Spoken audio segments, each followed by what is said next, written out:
Hi and welcome to my playhouse. And today I have been messing about with batteries, so I thought that I would bring you along and give you a bit of an update of what I've been messing around with. So let's see what we have here. I have these older, I can say that, they're from 2006 I believe. It says it right here, 2006. Gel batteries that came out of a UPS. And this one was down to about 8 volts. Right now it's at 15 volts, but it's still not very good. It doesn't, well, it gets up to a high voltage, but it doesn't store a lot of energy. I've been working it forth and back, so it has become a lot better. So that is going on. Also in the last video we also did batteries, and I have packed them up. They're going to the recycling. Over here I have another battery. That one is on the charger with my own desulfator, pumping it up with juice. What it's doing is it's taking voltage from the battery and putting it back in higher voltage spikes that should dissolve the crystals that break down the batteries and kind of make it good again. Kind of doing a little bit of the same thing here. I have been charging it with over voltage. So if we remove the power lead here, we'll see that the power supply jumps up to 13 volts, which is way too high for a battery. But as soon as the battery becomes good, I have limited the power though. It's limited to 2 amps. We can see that when you connect that. It's not drawing any more than 2 amps. And that is about 28 watts. That's not a lot for a big battery like this. I'm gonna remove the power here, because I have this tiny little electric heater from a car which has all kind of issues. I need to put the camera on a stand now. Camera is on the tripod now. This electric heater, it doesn't do a very good job. And the thing that heats up the most is the wire. I put on crocodile leads because it had one of those car plugs, and there wasn't a lot of wires in there. And the wires that were in there, well, they wouldn't twist right. So I'm pretty sure that the thin wire that is in here is aluminium that is copper coated. It's dodgy as heck. But as I'm working this battery, it's fine. If it comes out in heat here or if it comes out in heat here, it doesn't really matter. It comes out as energy used and the battery has drained, and we can give it another go. So what voltage are we at? It has become rather dusty. And the voltage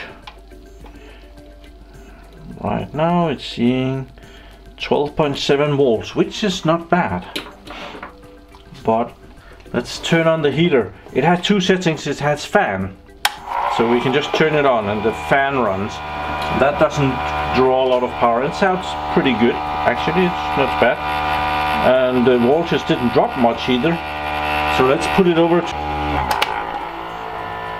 you hear it, it's not running as fast anymore. That's under load. We're already down to 11.5 ish. So even though this big beefy battery should be able to, well, it's actually right here. It should be able to deliver 2130 watts in 15 minutes. Well, it's not exactly even able to handle 150 watts very well. And we're down to 11.38. But this is a lot better than when I started this. When I started, it would drop down to 6 volts right away. But I really want to replace the, it's a very soft and nice wire right now because it's heating up from the inside. I would understand why someone wouldn't want this in their car. On a good car battery, you might see a melted cable there.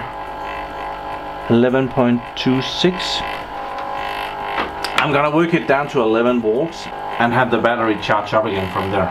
In here in the solar dungeon, I have this second charge controller hooked up. You can see it over here. That's connected to all the lead acid gel batteries, here right now. Most of them are off because they're not all that great. And yeah, I have a new project. I have purchased a battery balancer for them. This device, you hook it up to all the batteries. My batteries are 4 lead acid batteries in series, but when you charge them up, they become out of balance, especially if you have a bad battery. That one dips in voltage and the other one will become overcharged, and that one is going to be undercharged, and you're screwed. And that has happened to me mostly because November, December and January was almost without any solar, and I discovered it too late. So my batteries had become way undercharged, and that was not great. I'm charging up these 4 batteries with the battery balancer. I thought this was gonna be some cheap Chinese crap. It works extremely well. I had some really unbalanced batteries here, and well, they're not perfect yet, but they are definitely a lot better than when I got that. In here we are of course having a nice toasty 35 degrees. No, nowhere near that. But we have become lower than 11 volts. I kind of just set it to 11 volts. And we'll see what the battery jumps back up to. Probably a lot. 12.22. We'll give it a bit of a charge here. Oops. There. Put it back on the charger. So it's not bad. It's doing really well, this battery. So that's fine. I think we'll just give it 5 minutes while I show you the voltages on those batteries in there. And then we'll try with another battery, because I rather want to show you how this works when it's really bad. Okay, here is the 4 batteries in series with the battery balancer or equalizer. I'm gonna measure them. On the back here, they're both connected, and we see 13.78 volts, and on the other one we see 13.65 volts. It's normally not exactly the same as the ones over here, but it should be close. 13.8 volts and 13.8 volts. That's actually extremely good. I had batteries on 12, 10, 8, 9 volts here before I put this battery balancer on there. So I after looking at this for a few days, I have actually ordered 4 more of these, and they're actually quite expensive, so that was kind of a big purchase. So battery balancer on that pack over here. So I'm getting for that one, that one, that one, and that one as well. And the batteries we're messing around with are the ones that goes down here. See if we can save some of those. I'm not sure if I'm going to be able to rebuild this pack because they were bad. Well, we'll see. While we were in there, this one has gotten a bit of charge. Yeah, 13.4 volts. That's not what the battery is going to say when we unplug this, which we're going to do. Let's see, it probably came up a little bit. I'm guessing 12.5, 12.6. You can't see that. Maybe you can now see it. 12.6. Yeah, it was close. So I want to replace it with the one I have on the floor. That one on the floor has already been up here, but I can't remember when that was. It has probably lost some power again. There. So let's measure voltage. We are at 8.81 volt. That is not great.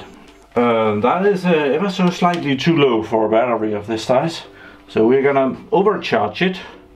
If we just put this down to like 12.5 volt, there is a good chance that this battery won't take almost any charge. There, 12.5 volts. Let's try and connect that. And it actually does. It takes in 1 amp, 12 watts. The amperage is going down, so it's just charging a little bit. it's dropping rapidly. So let's try and hit that up and give it those 30 volts. There. It should take some more voltage now. Oh, amperage, sorry.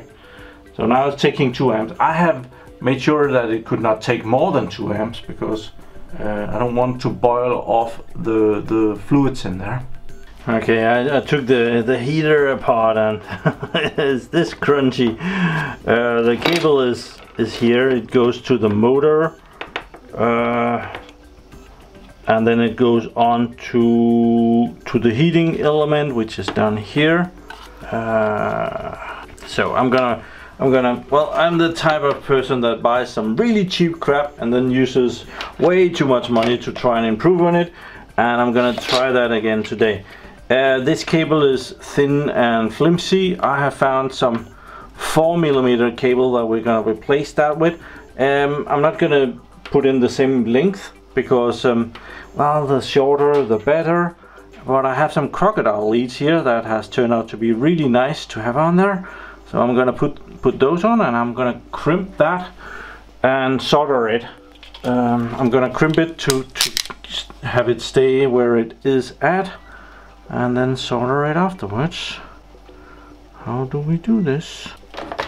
Okay, maybe remove that first and then crimp this on there. There, now it's not going anywhere, and we can solder that. I have, of course, one in black as well. I was lucky. I found this set of crocodile thingies. They were on offer in Lidl here in Denmark, so it's important to get this stuff when it's almost free. So these would be very expensive in any electronics shop. So I think I paid 15 kroners, $2 for that package. Very, very acceptable price. I don't like the sound this battery makes. There's too much going on in this cell over here. So I'm gonna turn down the amperage a little bit so that it's not. Let's turn the amperage down to about 1 amp. Have it charged there for a bit. So the negative lead. Cramp the hell out of it. And we're gonna solder them. Another little example, here is heat shrink, also a thing that was on offer. So I need to figure out where the red wire goes and where the blue and where the black wire goes, and there is a connection through here. I have marked this with red. That means that it's red. It's only the heating element don't care, but the motor spins the wrong way if I do it wrong. So I want that to spin in the right direction. Okay, I think I have improved on it. I found that the negative wire, the black one, it came into the system and it hooked up to the motor here, and then we had a flimsy little red wire that went over to the heating element, and I replaced that. So I took the black wire that was coming in and put that directly on the heating element, and then the flimsy red wire only powers the motor here. So I think that's better. So let me present crappy cheap car heater version 2.0. So better wires, way better wires.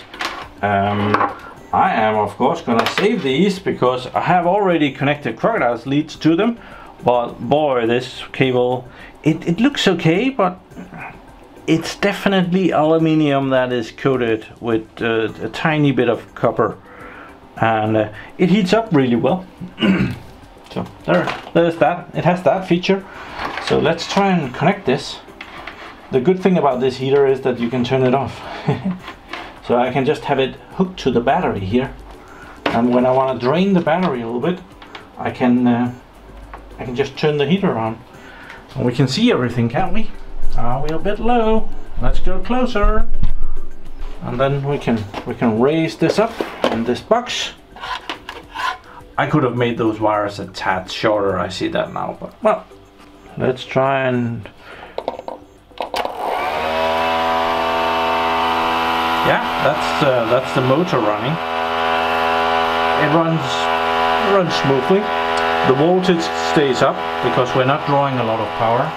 But when we hit it over to heating element, there, you see the power supply is applying 1 amp to this. The rest has to come from the battery.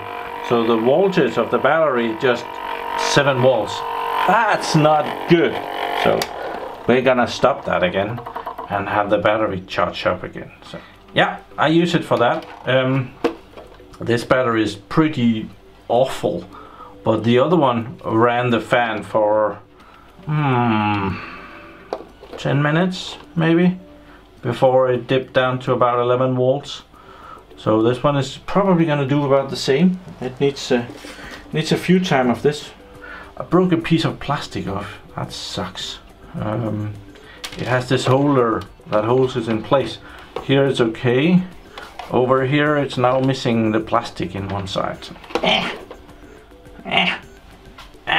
Not great. I am curious how this battery over here is doing, so I think we'll join and hook the heater up over here. It's a bit chilly over here, so let's heat up the place. So disconnect battery minus, get that out of the way, get the plus out of the way, disconnect the battery disulfator, hook up the heater, plus here,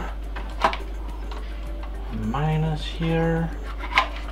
Before we turn it on, we want to check the voltage. Are that in view? Well, kind of ish. I'll have my hands in front of it so you can't see it anyway. Maybe something stupid like this. Can you see that now? 12 volts. Yeah, that's gonna drop considerably. Let's try the fan. Fan blows, blowing all that chilly air right in my head, and it drops 10 millivolts. Let's heat it, switch it to heating. Oh, it runs the heater, and it's down to 9.2, 9.1, 9. Yeah, that's not great. I'm gonna discharge it down to 8 volts, and then we're gonna let it get up again. Yeah, this is still not good. Yeah, I said I would drop it down to 8 volts, and then it comes near, it's 8.45, and it drops really slowly. Now it's 8.40. So there is a bit of energy in this battery, but there's some parts of the cells that are not doing great. So it is heating though. It's a terrible heater, but I do feel the heat coming out of it, so it does heat. Just about there. 8 volts. Off. It doesn't matter, but well, you know, I said 8 volts, so it's gonna be 8 volts. So we'll hook the charger up again. Yeah, weird, now the wires doesn't become warm. The heater warms up and the wire stays cool. That's a nice bit of change. So I have this red car heater up here hooked on. So we're gonna try and rehook that. And it actually takes in 4 amps, so that is great. And we're gonna connect the disulfator as well. Maybe it's about 4 amps. So, disulfator on. Voltage is back at, well, it's probably 12 point something. 12.47. I do think this battery is behaving better than it used to. You weren't getting much of a view here, but the battery is back on the charger. And if we watch up here, we can kind of see in here that the charger is showing that it's charging the batteries. 3 amps is down here. 3, 4, 5, there's no 5, so there's about, I'm guessing about 4 amps here. We could measure that. So zero out the amp meter, put it on. Oh, and it says 2.5 amps. So my car charger is braking up there. I do trust this more than that car charger. So I do believe that is quite enough of me messing about in the basement. yeah, I haven't even showed you the tablet over here that I've mounted. It's a Windows tablet. I can turn it on. I can listen to music. I can see YouTube videos while I'm down here. Not sure we're gonna get to that someday, that I need to use it on the wall, but it's pretty cool. Getting the battery started up with an over voltage isn't really bad. It isn't the voltage that kills the battery, it's the current, and it's the combination. So I'm watching the watts over here. Right now this battery is charging with 15 watts, which is absolutely nothing. Under normal circumstances you could easily charge this battery with 200 watts. This is a factor 10 under what this battery would be able to do without even hesitating.